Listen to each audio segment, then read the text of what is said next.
നെറ്റ്ഫ്ലിക്സിൽ പുതിയൊരു animation cinema റിലീസായിട്ടുണ്ട്. നെറ്റ്ഫ്ലിക്സിൻ്റെ തന്നെ വൺ ഓഫ് ദ ബെസ്റ്റ് സീരീസുകളിലൊന്നായ ദി വിച്ചറിൻ്റെ ഒരു സ്പിൻ ഓഫ് ആണ് ഈ ഒരു സിനിമ എന്ന് പറയുന്നത്. അനിമേഷനാണ് സിനിമ. പക്ഷേ നമ്മൾ വിച്ചറിൻ്റെ സീസൺ 2 കണ്ട സമയത്ത് എന്തോ ആണെന്ന് തോന്നും. അതിൻ്റെ ആ ഒരു സീരീസിൻ്റെ സീസൺ 2 റിലീസ് ആകുന്നതിന് മുമ്പ് ഒരു ചെറിയ സ്റ്റോറി അനിമേഷനായിട്ട് അവർ റിലീസ് ചെയ്തിട്ടുണ്ടായിരുന്നു. സെയിം കൈൻഡ് ഓഫ് അനിമേഷനാണ് ഈ ഒരു സിനിമയിൽ ചെയ്തിട്ടുള്ളത്. സിനിമയുടെ പേര് the Witcher Siren of the deep എന്നാണ്. ഈ ഒരു സിനിമയിൽ നമ്മളുടെ വിച്ചറിലെ സെയിം കാസ്റ്റൊക്കെ തന്നെയാണ് വോയിസ് കൊടുത്തിട്ടുള്ളത്. ഗെറാൾട്ട് ഓഫ് റിവിയയ്ക്ക് ഹെൻറി ക്യാവിലല്ല, ലിയം ഹെംസ്വർത്തും അല്ല കൊടുത്തിട്ടുള്ളത്, വേറൊരു ആക്ടറാണ് കൊടുത്തിട്ടുള്ളത്. നമുക്കറിയാം, ആ ക്ലാഷൊക്കെ അറിയാവുന്ന കാര്യങ്ങളൊക്കെയാണ്. ഈ ഒരു സിനിമയിൽ നമ്മൾ വിച്ചറിൽ കണ്ട എല്ലാ ക്യാരക്ടേഴ്സിനും ഒന്നും കാണാൻ പറ്റില്ല.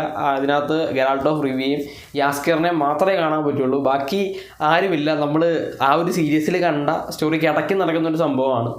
അപ്പോൾ അതിൽ സിറിയെ കാണാൻ പറ്റില്ല. എനിഫർ കുറച്ച് ഡ്രീംസിലൊക്കെ വരുന്നേ ഉള്ളൂ. അല്ലാണ്ട് ആ 2 ക്യാരക്ടേഴ്സിനില്ല. കുറേ ക്യാരക്ടേഴ്സിനില്ല. ഇവർ വേറൊരു വില്ലേജിൽ പോകുന്നു. അവിടെയൊക്കെ നടക്കുന്ന കുറേ അഡ്വഞ്ചർ സംഭവങ്ങളൊക്കെയാണ് ഈ സിനിമയിൽ കാണിച്ചു പോകുന്നത്. കൊള്ളാം. എൻഗേജിങ് ആയിട്ട് 1.5 മണിക്കൂർ കൊണ്ടുപോകുന്നൊരു സിനിമ. നിങ്ങൾ വിച്ചർ കണ്ടുള്ളവരാണ്, അല്ലെങ്കിൽ വിച്ചർ ഗെയിം കളിച്ചിട്ടുള്ളവരാണ്, അല്ലെങ്കിൽ ഈ ഒരു സ്റ്റോറി ഫോളോ ചെയ്യുന്നവരാണെങ്കിൽ നിങ്ങൾ ഉറപ്പായിട്ടും കണ്ടിരിക്കേണ്ട ഒരു സിനിമയായിരിക്കും. എൻഗേജിങ് ആയിട്ടാണ് സിനിമയുടെ സ്റ്റോറി പോകുന്നത്. ഇപ്പം ക്ലൈമാക്സിലേക്ക് പോകുന്ന സാധനങ്ങളായാലും ഫൈറ്റ് ആയാലും ഇവർ നമ്മളുടെ കെമിസ്ട്രി ആയാലും പിന്നെ അതിനകത്ത് വരുന്ന ക്യാരക്ടേഴ്സ് ആയാലും എല്ലാം നല്ല രസമാണ്. ഇപ്പം യൂഷ്വൽ ആ ഒരു ഗെറാൾട്ട് ഓഫ് റിവിയ തിങ്സൊക്കെ ഈ ഒരു സിനിമയിലും ഉണ്ട്.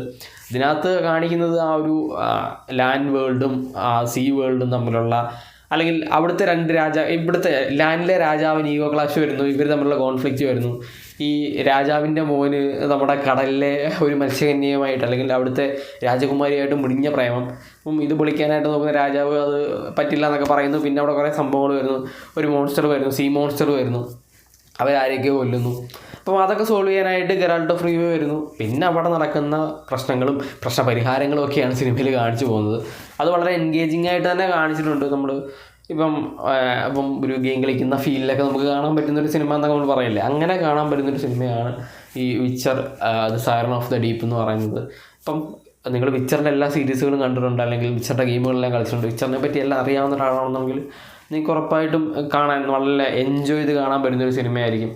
അല്ലാതെ വിച്ചർ എന്ന് പറയുന്ന സിനിമയെ കണ്ടിട്ടില്ല, അല്ലെങ്കിൽ സീരീസേ കണ്ടിട്ടില്ല എന്നുണ്ടെങ്കിൽ നിങ്ങൾക്ക് ഇത് കണ്ടു കഴിഞ്ഞാൽ ഒന്നും മനസ്സിലാവുമെന്ന് എനിക്ക് തോന്നുന്നില്ല. ആ ഒരു ക്യാരക്ടറിനെ പറ്റിയിട്ടും ആ ഗെറാൾട്ട് ഓഫ് റിവിയ ആരാണ്, യാസ്കർ ആരാണ്, എനിഫർ ആരാണെന്നൊക്കെ ഒരു ഐഡിയ ഇല്ലാണ്ട് സിനിമ കണ്ടു കഴിഞ്ഞാൽ ചിലപ്പോൾ നിങ്ങൾക്ക് എവിടെയൊക്കെ മിസ്സിങ് പാർട്സൊക്കെ തോന്നും. പക്ഷെ അതെല്ലാം അറിയാവുന്ന ഒരാൾക്ക് ഭയങ്കര ഇൻട്രസ്റ്റിംഗ് ആയിട്ട് എൻഗേജിങ് ആയിട്ടും കാണാൻ പറ്റുന്നൊരു സിനിമയായിരിക്കും Witcher Siren of the Deep. എന്നാൽ നിങ്ങൾ കണ്ടു നോക്കിയിട്ട് നിങ്ങളുടെ ഒപ്പീനിയൻസ് പറയാം. സിനിമ നെറ്റ്ഫ്ലിക്സിലാണ് അവൈലബിൾ ആയിട്ടുള്ളത്. പിന്നെ വീഡിയോ ഇഷ്ടപ്പെട്ടാൽ ലൈക്ക് ചെയ്യുക, ഷെയർ ചെയ്യുക, സബ്സ്ക്രൈബ് ചെയ്യുക. നമുക്ക് നെക്സ്റ്റ് വീഡിയോ കാണാം. Bye guys.